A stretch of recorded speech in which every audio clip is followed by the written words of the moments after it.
Day one in the books here in Buffalo, New York of the 2016 NHL Draft. As we bring in the Sport Chek panel, and guys, wow, I guess, is the way to put it, because I don't think anyone of us certainly saw this coming. I don't know who might have seen this coming. Pierre-Luc Dubois goes third to the Columbus Blue Jackets. We did say Jarmo Kekalainen would be the wild card, but geez, how would you Might I describe remind everyone that in our mock draft panel, Yes. who selected I mean, but that's Jesse to get people Puljujarvi talking, with the right? fourth overall pick? Yeah. Well, I got him talking, and I had a premonition. I had the wrong guy going third, Right. but I had Bob Stauffer picking Jesse Puljujarvi fourth with the overall selection, and that's what happened for the Edmonton Oilers Here we tonight. are. And it's something we could not have possibly anticipated. You know what? Well, we could have back on April 30th before they did the lottery. Well, that's true. That's true.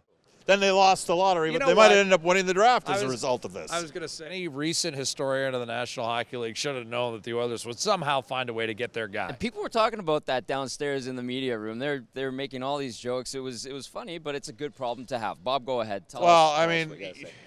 What are we getting? I mean, we're getting a 6'4", 210-pound power. worst right case winger. scenario, the Edmonton Oilers are getting Blake Wheeler, and that's a pretty good player. They're getting a guy that's probably it's going to happen faster for him than it did for Did you Wheeler. say worst case scenario? Worst case Pretty good scenario, player. they're going to All right. worst case because it took Wheeler. He needed to move around a bit before he really grasped it and went out and Heck became. of a hockey player. Now he's an awesome right winger, right? Well, they've got a big body presence that can really skate. Maybe not an elite level finisher on the level of a Patrick Laine, but an all-around player. Had the best possession numbers for those guys that are in the lat as an 18-year-old on his Finnish Elite League team this year.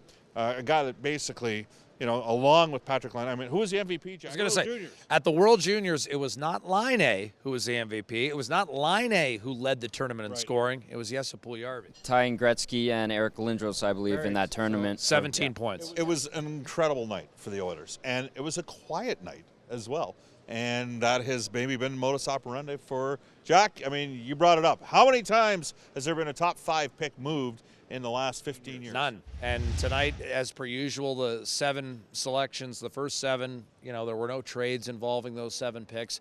It was an amazing night. I mean, while there weren't any trades, the order of players was interesting. A record 12 Americans drafted in the first round. And can you imagine putting in a time capsule 5 years ago? In 2016, in the first round of the NHL Draft, there will be more players selected from St. Louis than the entire Western Hockey League.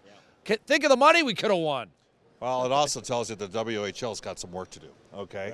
Right. But they did have a late run late in the first round, and in fact, we might see an early start to WHL prospects in round number 2 as well. Do you like the chances? I know you took Tyler Benson in the mock draft. Do you think that's still a strong possibility for Edmonton at 32? I don't want to jinx it, but Well, yeah, I do. I mean, I'm been talked about, I'm we not talked sure what about the it. Leafs are going to do at 31. I mean, Cliff Booth's sitting there, player that played for London, a centerman. Is it a reach to take him that high? I'm not sure what Toronto's thinking with that 1 pick before the Edmonton Oilers. You took Carter Hart. That might be an option for Edmonton as well. But I do think that Benson is a player that, had he stayed healthy, would have probably gone somewhere between 13th to 20th. And so I'm going to be very interested. Tomorrow's a huge day, Jack, for Edmonton. The early second-round pick and then 3 in the third round. Tomorrow, you know what? Today they got lucky. Tomorrow, it's make or break it time. They got to make it count. 8 picks, Jack, tomorrow. Could we foresee movement? What did you make of what Peter Chiarelli said? Well, I think, first of all, Bob's point, yes, Tyler Benson nagged by injuries, but nothing structural, nothing, Right. I mean, the fluke variety, the ones that are less likely to repeat themselves in future years. And yes, with 3 third-round picks, I mean, sure, they could be packaged in some sort of package to move up in the second round. They could also be packaged to, acquire a player. I mean, that's still on the table.